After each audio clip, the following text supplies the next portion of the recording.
বাংলাদেশ জাতীয়তাবাদী দলের ভারপ্রাপ্ত চেয়ারম্যান জনাব তারেক রহমান, ওনার সহধর্মিণী ডাক্তার জুবাইদা রহমান সহ কিছুক্ষণ আগে এভার কেয়ার হসপিটালে বাংলাদেশ জাতীয়তাবাদী দলের চেয়ারম্যান দেশনেত্রী বেগম খালেদা জিয়া চিকিৎসাধীন আছেন।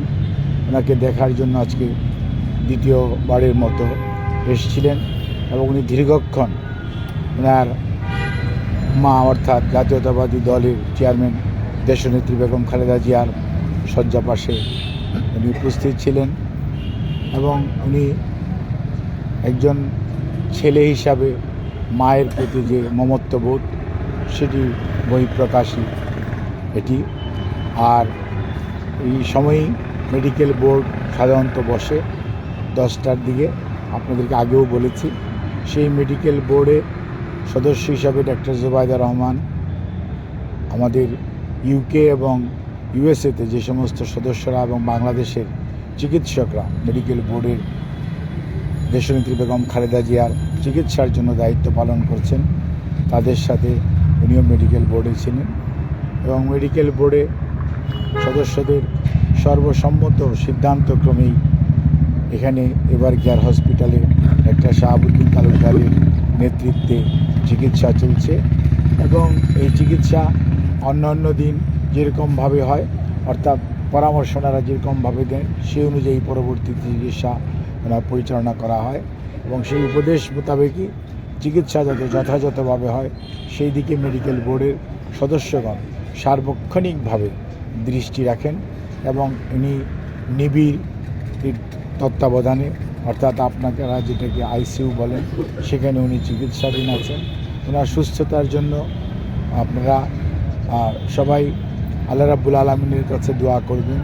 উনি নিজে এবং ওনার পরিবারের পক্ষ থেকে, অর্থাৎ জনাব তারেক রহমান এবং ওনার পরিবারের পক্ষ থেকে দেশবাসীর কাছে দেশনেত্রী বেগম খালেদা জিয়ার সুস্থতার জন্য দোয়া চাওয়া হয়েছে এবং সেই দোয়া সবসময় দেশের মানুষ করছে, সেজন্য উনি কৃতজ্ঞতা প্রকাশ করেছেন।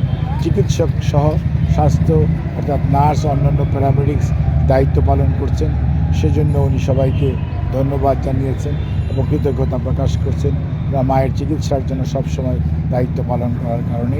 অন্যদিকে এই হসপিটালে ভর্তিকৃত রোগীদের চিকিৎসায় যাতে কোনো ধরনের ব্যাঘাত না হয় সেজন্য উনি দলীয় নেতাকর্মীদেরকে আহ্বান জানিয়েছেন যাতে ওনারা অহেতুক হসপিটালের চিকিৎসা কার্যক্রমে ব্যাঘাত সৃষ্টি হয় এমন কোনো কার্যক্রম থেকে, অর্থাৎ তাদের ব্যাপক উপস্থিতি অথবা তাদের অহেতুক কোনো ধরনের উপস্থিতি চিকিৎসার যাতে বিড়ম্বনার সৃষ্টি না করে, অথবা এই হসপিটালে আগত রুগীরা যাতে চিকিৎসা সঠিকভাবে নিতে পারে সেজন্য উনি অত্যন্ত ওনার কনসার্ন শো করেছেন এবং সেজন্য দলীয় নেতাকর্মীকে উনি নির্দেশ দিয়েছেন এবং উপদেশ অনুরোধ করেছেন যাতে এই হসপিটালে চিকিৎসার জন্য যারা রোগীরা আছে এবং দেশনেত্রী বেগম খালেদা জিয়ার চিকিৎসাতেও যাতে ব্যাঘাত না হয়, অন্য রোগীদের চিকিৎসাতেও যাতে কোনো ব্যাঘাত সৃষ্টি না হয় সেই জন্য সবাই যাতে অত্যন্ত সাবধানতা অবলম্বন করে এবং কোনো ধরনের অতি উৎসাহী কোনো কার্যক্রমের সাথে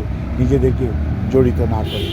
আর আপনাদের মাধ্যমে আমরা এটুকু যা বলতে পারি, দেশনেত্রী বেগম খালেদা জিয়ার যে চিকিৎসা এখানে চলছে সেখানে চিকিৎসকরা তাদের সর্বোচ্চ মেধা দিয়ে দেশের এবং বিদেশের চিকিৎসকরা তাদের দায়িত্ব পালন করছে এবং দায়িত্ব পালন করতে থাকবে এবং ওনার সুস্থতার জন্য আমরা মহান রাব্বুল আলামিনের যেমন সাহায্য, দোয়া, রহমত চাই, সেই সাথে আমরা দেশবাসীর কাছেও দেশনেত্রী বেগম খালেদা জিয়ার সুস্থতার জন্য ওনার পরিবারের পক্ষ থেকে, বিশেষ করে ভারপ্রাপ্ত চেয়ারম্যান জনাব তারেক রহমানের পক্ষ থেকে আমরা সবাই আপনাদের মাধ্যমে দেশবাসীর কাছে দোয়া চাই।